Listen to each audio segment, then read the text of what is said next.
ଆଉ ଛୋଟ mini blog support କରନ୍ତୁ ଆମର ଏଇ ଯୋଉ ଜୟରାମ ମିନି ବ୍ଲଗ ସପୋର୍ଟ କରନ୍ତୁ ଆମର ଏଇ ଯୋଉ ଜୟରାମ ଦେହୁରୀ ଆମର ଯୋଉ ମଉସା ଆମର ଅଛନ୍ତି ଦେଖନ୍ତୁ ଆଉ ଅତି ସୁନ୍ଦର ଗୀତ ଗାଇବେ ଦେଖନ୍ତୁ ତାଙ୍କ କଣ୍ଠରୁ କୋଉଭଳିଆ ଲାଗୁଛି ଗୀତଟା ଆପଣ ମାନେ କମେଣ୍ଟ କରି କୁହନ୍ତୁ ଆଉ ଅତି ସୁନ୍ଦର ଗୀତ ଆମ ଜୟରାମ ଆମର ମଉସା ଗାଇବେ ଗୀତ ଆଉ ତାଙ୍କ ଗୀତଟା ଶୁଣନ୍ତୁ ଆଉ ସ୍କ୍ରିପ୍ଟ କରନ୍ତୁ ଆମେ ଦେଖନ୍ତୁ ତାପରେ ଆମେ ଜାଣନ୍ତୁ ଗୀତଟା କୋଉ ଟାଇପ୍ର ଲାଗୁଛି ଆପଣ ମାନେ ସପୋର୍ଟ କରନ୍ତୁ ଆଉ ତାଙ୍କ କଣ୍ଠରୁ ଶୁଣିବା କୁହନ୍ତୁ ମଉସା।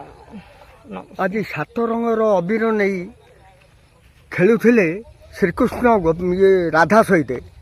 ଆଜି ଗୌରାଙ୍ଗ ମହାପ୍ରଭୁ ନବଦ୍ୱୀପକୁ 7 ରଙ୍ଗର ଅବିର ନେଇ ଆସିଛନ୍ତି। ଆଜ୍ଞା ଭକ୍ତଗଣ ଆଜି ଗୀତଟି କ'ଣ ହେଉଛି? ଆଜି ଗୌରାଙ୍ଗ ମହାପ୍ରଭୁ ନବଦ୍ୱୀପକୁ କି ରଙ୍ଗରେ ଆଣିଛନ୍ତି ଟିକେ ଗୀତଟି ମୋର ଶୁଣନ୍ତୁ।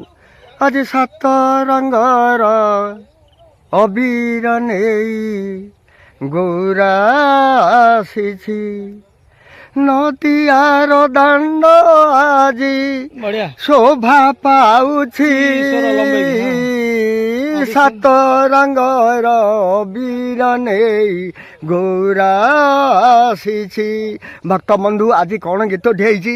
ନାଚୁଛନ୍ତି ଭକ୍ତଗଣ ହୋଇନ ମିଳି ସଙ୍ଗତେ ଅଛନ୍ତି ଆମ ଗୌର ହରି ରଙ୍ଗ ଅବିରରେ ଦାଣ୍ଡ ଭିଜି ଯାଉଛି 7 ରଙ୍ଗର ଅବିର ନେଇ ଗୌରା ଆସିଛି।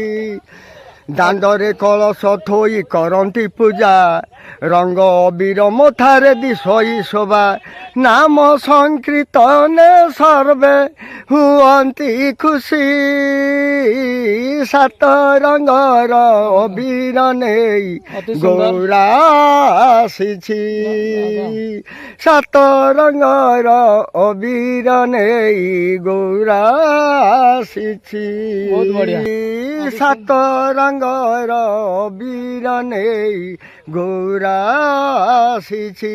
ଭକ୍ତବନ୍ଧୁ ଆଜି କ'ଣ ଗୀତଟି ହେଇଛି?